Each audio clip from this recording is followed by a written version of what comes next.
Kita akan bahas bersama Prof. Hipnu Nugroho, Guru Besar Fakultas Hukum Universitas Jenderal Sudirman. Selamat malam, Prof. Hipnu. Selamat malam, Mbak. Prof, apa sebenarnya sih pertimbangan hakim kemudian menganulir vonis mati dari PN Jaksel yang juga dikuatkan oleh Pengadilan Tinggi? Saya rasa ini adalah pertanyaan besarnya. Iya, jadi begini, memang agak aneh ya, karena pertimbangan putusan tadi yang dibacakan oleh juru bicara tadi adalah menolak dan mengadili sendiri terhadap yang tadinya.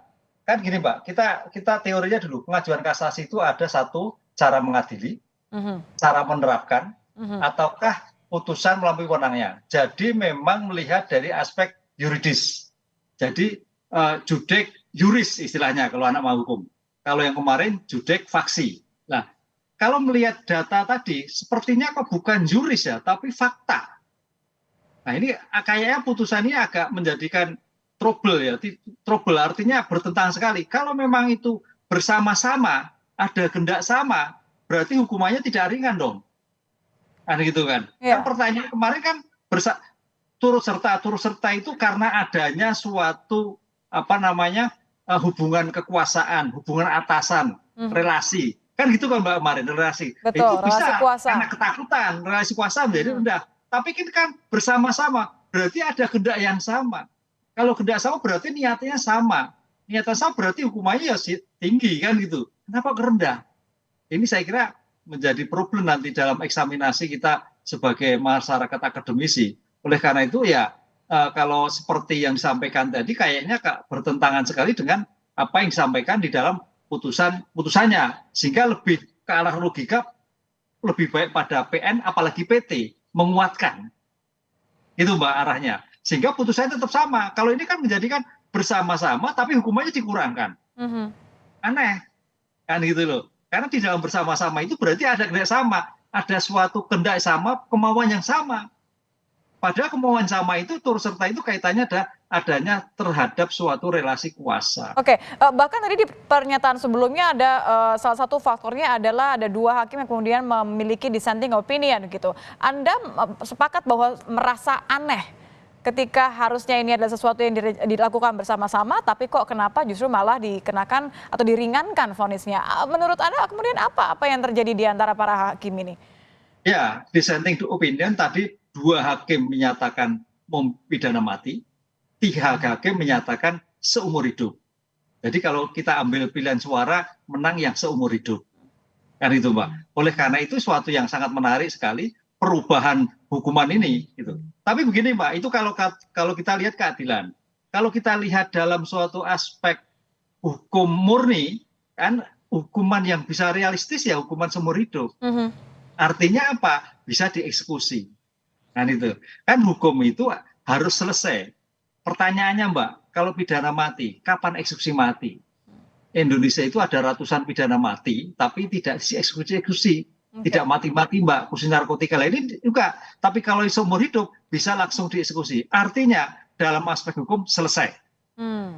Gitu Mbak. Makanya disebutkan kemudian ingkrah dan bisa dieksekusi. Tapi kan ini tidak berarti kemudian berhenti. Artinya masih ada sebenarnya hal terakhir yang bisa dilakukan oleh para terdakwa. Oh, karena dalam upaya hukum banding, upaya hukum kasasi itu merupakan upaya hukum biasa. Merupakan hak daripada para tersangka terdakwa. Tapi nanti ada upaya hukum luar biasa yang masih diperbolehkan ketika ada bukti baru. Artinya nanti Pak Sambo, ada bukti baru nih. Bisa juga menjadi seumur hidup menjadi 20 tahun. Bu Putri juga perannya yang tadinya 20 menjadi 10. Bisa juga lebih ringan. Nah, peninjauan kembali ini juga suatu ajang bagaimana paling tidak memperingankan hukuman. Karena hukuman peninjauan kembali itu tidak bisa putusannya sama. Harus putusannya lebih rendah. Nggak bisa putusannya lebih tinggi. Kan itu Mbak. Ini yang saya kira masih diupayakan Kuat Ma'ruf, Ricky Rizal, Bu Putri, Sambo mengajukan peninjauan kembali sepanjang ada bukti baru atau istilah novum, atau sepanjang ada kekhilafan, atau sepanjang ada putusan yang saling bertentangan antara PN, PT maupun kasasi. Oke, terakhir Prof, jadi ada kemungkinan bahwa Sambo CS bisa mendapatkan keringanan hukuman dalam bentuk lain, apakah termasuk ketika menjalani penahanan nanti? Ya, kalau Pak Sambo nggak bisa, karena seumur hidup. Seumur hidup di lembaga pemasyarakatan. Kecuali nanti Pak Sambo mengajukan PK dan PK-nya dikabulkan menjadi pidana waktu, Mhm. misalkan 20 tahun. Itu hak-haknya persis sama dengan terpidana lain. Ada remisi, ada bebas bersyarat dan sebagainya. Nah ini yang saya kira masih diperjuangkan oleh Pak Sambo dan lainnya. Baik, terakhir berarti kalau kita melihat masih ada upaya hukum, tapi bagaimana pendapat Anda soal faktor keadilan tadi, khususnya kalau kita lihat Putri yang vonisnya ini di korting paling besar ya, 50% dari 20 menjadi 10 tahun. Singkat saja, Prof. Ya, betul. Memang ini tidak memberikan suatu keadilan. Gini Mbak, keadilan ada beberapa pendekatan ya. Pendekatan bagi si korban saya kira sama sekali nggak adil. Keluarga Yosua sama sekali nggak menerima putusan seperti ini. Kemudian keadilan bagi masyarakat demikian juga. Tapi namanya hukum, namanya pemidana itu ada 3 dimensi. Ada retributif, rehabilitatif, maupun restoratif. Khusus Pak Sambo, karena itu kejahatan berat, adalah retributif, artinya pembalasan. Ya paling tidak memang seumur hidup atau pidana mati.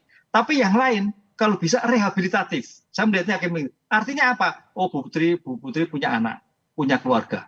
Sehingga dengan 10 tahun itu bisa melakukan pembinaan anaknya. Kan Baik, suaminya sudah beda seumur hidup.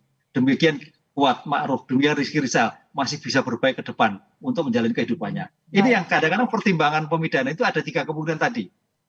Baik, terima kasih Prof. Hipnu Nugroho, Guru Besar Fakultas Hukum Universitas Jenderal Sudirman sudah bergabung bersama kami di Kompas Malam. Selamat malam, Prof.